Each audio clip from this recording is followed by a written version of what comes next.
Hello student, हम BEE-BT 10 4 में current division rule topic देख रहे हैं। इसके प्रीवियस लेक्चर में मैंने आपको लोग को इसका डेरिवेशन करवाया था और उसमें I1 and I2 find out करवाना बताया था। आज हमें जो है अभी न्यूमेरिकल प्रैक्टिस करना है, क्योंकि आपको किसी भी टॉपिक पे न्यूमेरिकल प्रैक्टिस बहुत ज़्यादा इंपॉर्टेंट है। Let for example suppose that हम कंसीडर कर रहे हैं एक वोल्टेज सोर्स है, एक रेजिस्टेंस है, और यहाँ से रेजिस्टेंस का कॉम्बिनेशन जो है वो ये रेजिस्टेंस पैरेलल में कनेक्टेड है।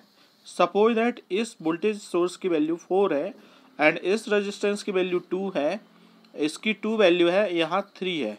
तो हमें इस सर्किट को सॉल्व करना है यूजिंग करंट डिवीजन रूल। हमें इसमें हर एक ब्रांच में करंट फाइंड आउट करना है। तो आपको स्टेप्स पता होना चाहिए। किसी भी सर्किट को आपको सॉल्व करना है तो उसमें सबसे पहले स्टेप होता है टोटल वोल्टेज। आपको पता होना चाहिए total voltage and total current. ठीक है, total voltage, total current and total resistance, ये तीन पॉइंट आपको फाइंड आउट करना है अगर आपको पता नहीं है।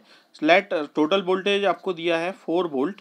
ठीक है, टोटल करंट हमें फाइंड आउट करना है और टोटल रेजिस्टेंस फाइंड आउट करना है। तो हमें इस न्यूमेरिकल में सबसे पहले टोटल रेजिस्टेंस देखना है।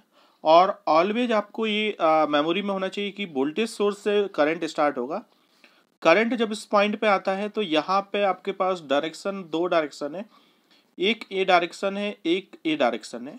और जब भी डायरेक्शन आपको डिसाइड करना होते हैं, मल्टीपल डायरेक्शन होते हैं, मीन्स दैट आपके वो एलिमेंट पैरेलल है। तो यहाँ पे आपके पास जो है 2 एंड 3 पैरेलल में है, तो मीन्स दैट आपका 2 और 3 का जो कॉम्बिनेशन है वो पैरेलल में है। तो सबसे पहले हम इस सर्किट को रीड्रॉ करते हैं। रीड्रॉ करना है हमें इसमें। तो ये जो रेजिस्टेंस की वैल्यू है, यहाँ पे रेजिस्टेंस की वैल्यू इस 2 में कोई भी चेंजेस नहीं है, बट आपका जो दो पैरेलल कॉम्बिनेशन जो है, आपको मैंने यहाँ पे पैरेलल कॉम्बिनेशन बताया था, ये 2 एंड 3। तो इसको पैरेलल कॉम्बिनेशन को सॉल्व करना है और वो होता है 2 मल्टीप्लाई इंटू 3 अपॉन में 2 प्लस 3। आंसर है 6 डिवाइड बाई 5। तो यहाँ पे रेजिस्टेंस की वैल्यू है 6 डिवाइड बाई 5। हम इसमें फिर से अगेन देखते हैं कि यहाँ से करंट स्टार्ट हो रहा है। यहाँ से करंट स्टार्ट होने के बाद यहाँ पर कहीं पर भी आपको डायरेक्शन मल्टीपल नहीं है, ना ही आपको डिसाइड करना है डायरेक्शन। मीन्स दैट आपका जो 2 एंड 6/5 है वो both are connected in series form. तो सीरीज फॉर्म में आपका जो कॉम्बिनेशन होगा वो 2 + 6/5, 5 × 2 10 प्लस 6 16 डिवाइड बाई 5। इसके बाद हमें सर्किट को रीड्रॉ करना है। तो जब हम सर्किट को रीड्रॉ करेंगे तो इस टाइप से सर्किट आपका, ये सर्किट आपका रीड्रॉ हो रहा है। इस सर्किट में आपको सबसे पहले ये जो वैल्यू है रेजिस्टेंस पे, तो रेजिस्टेंस पे ओवरऑल वैल्यू है आपका जो आई है वो है 16 divide by 5 end voltage source है आपका, यहाँ पे वोल्टेज सोर्स आपको 4 दिया है, तो वोल्टेज सोर्स है 4। अब हमें इसमें जो टोटल रेजिस्टेंस है यहाँ पे वो हमने फाइंड आउट कर लिया है 16 divide by 5।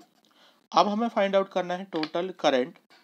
According to Ohm's law, I equal to V upon R and V is equal to 4, R equal to 16/5। Solve करने पर आ रहा है 20 डिवाइड बाई 60। मीन्स दैट ये हो रहा है, सॉल्व हम जब कर रहे हैं 5/4, तो आपका जो आंसर है यहाँ पर जो आपका टोटल करंट है वो है 5/4। आफ्टर दैट हमें डिसाइड करना है कि what is the branch current. ठीक है, तो ब्रांच करंट हमें फाइंड आउट करना है। तो यहाँ से जो करंट की वैल्यू स्टार्ट हुई है वो 5/4 है। यहाँ पर कोई भी एलिमेंट पैरेलल नहीं था, तो यहाँ तक करंट है 5/4। अब यहाँ से करंट दो पार्ट में डिवाइड हो रहा है। एक पार्ट है आपका 3, इसको कंसीडर करा है हमने I, टू, एक करंट है इसको कंसिडर करा है I1, और ये रेजिस्टेंस है आपका R1 और दूसरा रेजिस्टेंस है R2।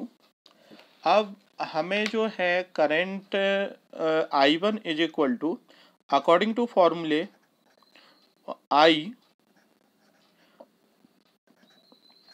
R2 अपॉन में R1 plus R2, I is equal to जो हमने कैलकुलेट करा है वो 5/4 है, एंड R1 इक्वल टू है 2 एंड R2 इक्वल टू 3 है।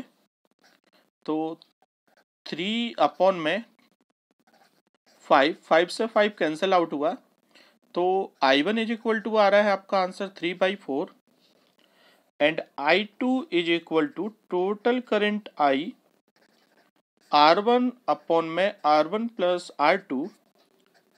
तो I इक्वल टू जो है वो है 5/4, R1 इक्वल टू दिया है हमें, R1 इक्वल टू है 2, तो 2 divide by 5, then your answer is 1/4 ampere. ठीक है, दिस इज योर आंसर।